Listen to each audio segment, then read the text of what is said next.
right now, in this video, I'm going to tell you exactly what you need to take beautiful, dreamy, ethereal, long exposure photography.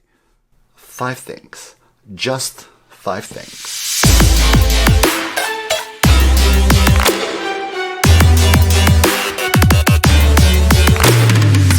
Welcome to my channel. Here I talk about photography and I make videos just like this one, where I will tell you what you need to take long exposure photography.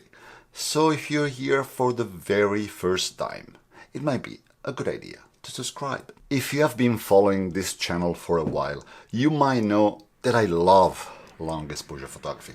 Actually, I would say even more. Long exposure photography has really become my photography signature.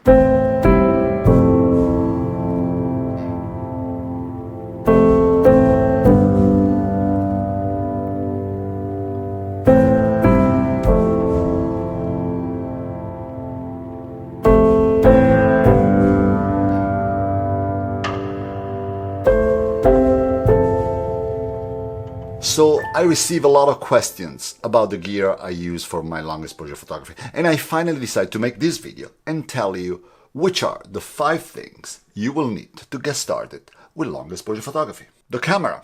Of course you will need a camera, but hear me out now. If you have a camera already, you don't need to switch with what I'm going to say now, but rather start experimenting with what you have.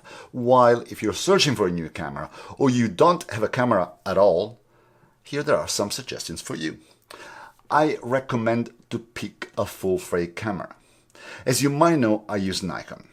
I don't think that Nikon is any better than Canon or Sony or Fuji or whatever else, but I'm just used to its user interface since I've been using Nikon cameras for the last 20 years, at least.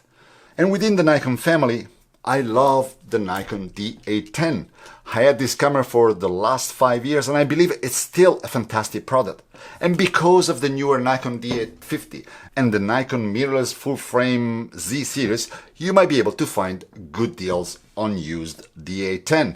There is a lot of people that are ready to jump into the newer products and will trade in their cameras with an insignificant amount of shots. The D850 can take up to 250,000 shots, and you will be surprised to see how many used cameras are available with less than 5,000 shots. So go to your local camera store and see what they have. But if you don't need 36 megapixel, as you are not going to print in huge formats, you can spend less money and pick the Nikon D610 or the Nikon D750, both very good full-frame cameras with the same 24 megapixel sensor. The D750 has a better ISO sensitivity and a tilting screen, but the D610 is weather sealed. The D610 is a little more plasticky than the D810, and I believe it's made in Thailand versus Japan. These things, though, will not really affect the quality of your images, but you will spend less than half of the money. The lens. The second thing you will need, of course, is a lens. My recommendation here is to pick a wide-angle prime lens. Remember that the quality of your images will always be as good as the worst piece of gear that you're using. So it doesn't really make a lot of sense to buy a fantastic camera body and then use an average zoom kit lens. You will end up being very disappointed. So my favorite lens for long exposure photography is the Nikon 20mm f1.8. I believe that 95% of my long exposure images are taken with this lens. I say 95% because I know I took some few long exposures with other lenses, but it might be more like 98. As a matter of fact, this is the lens that is always attached to my camera. A prime lens, in general, is sharper than a zoom lens. And this 20mm lens is crazy sharp. Check out this video to see how my 20mm lens overperformed Laredo's zoom lens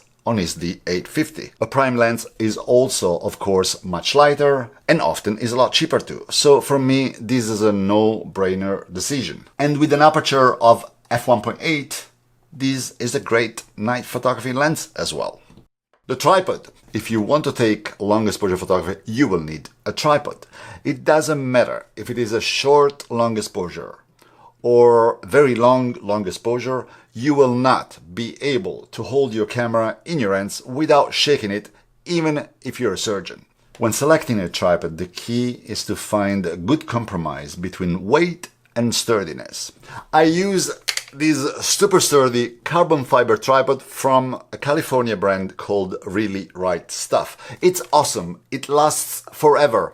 It never shakes. It's strong in the wind, strong in the sand, but there are two problems, of course. It is not cheap. It is not light. Sometimes when I go for a longer hike, I will bring a smaller tripod, a lighter tripod, which is the Mi Photo that is holding my G85 right now.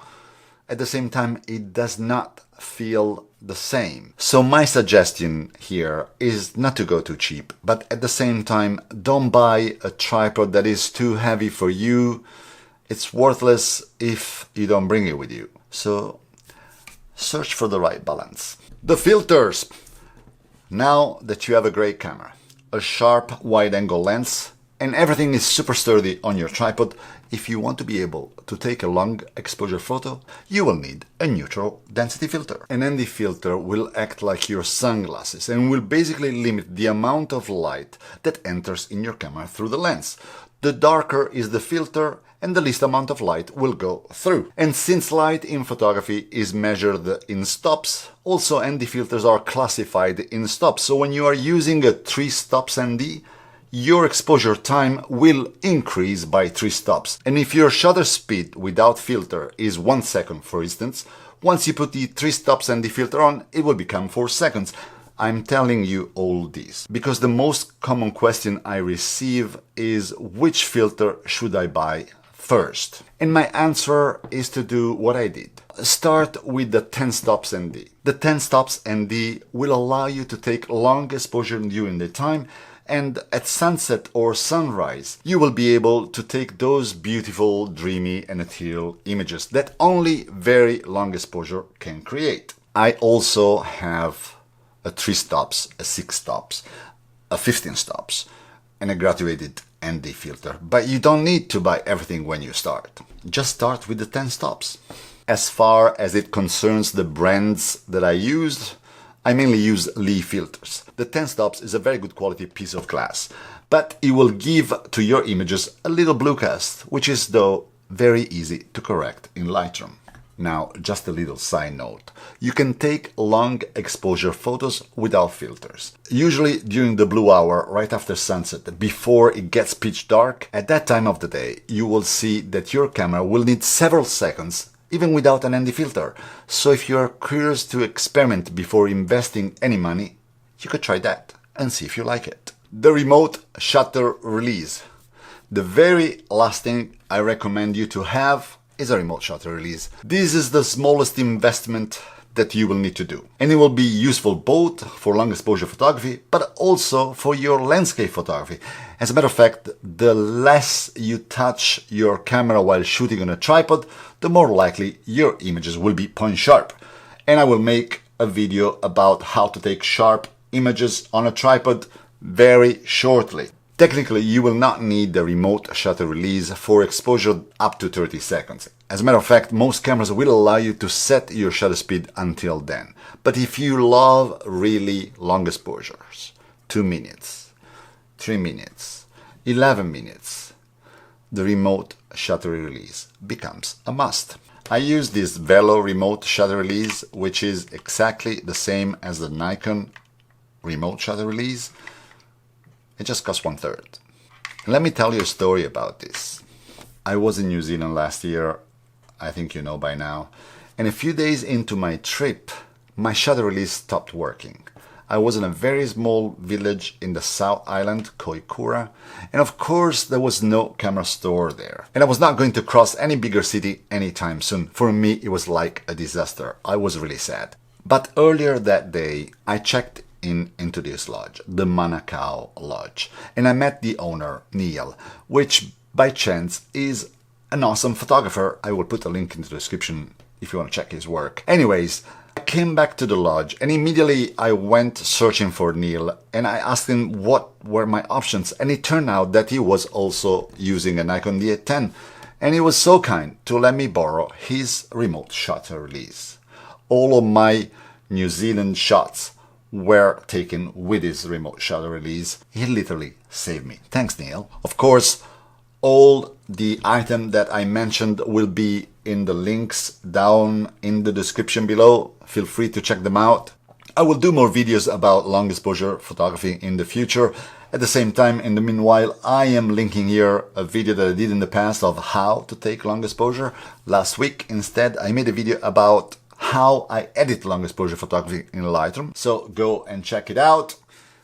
And this is really all for today. I hope you enjoyed this video. I hope you will experiment with long exposure photography. It's really a lot of fun. So let me know what you think. Hit that like button, leave me a comment, and if you didn't yet, maybe this is the right time to subscribe. Thanks for watching, and I will see you in the next video.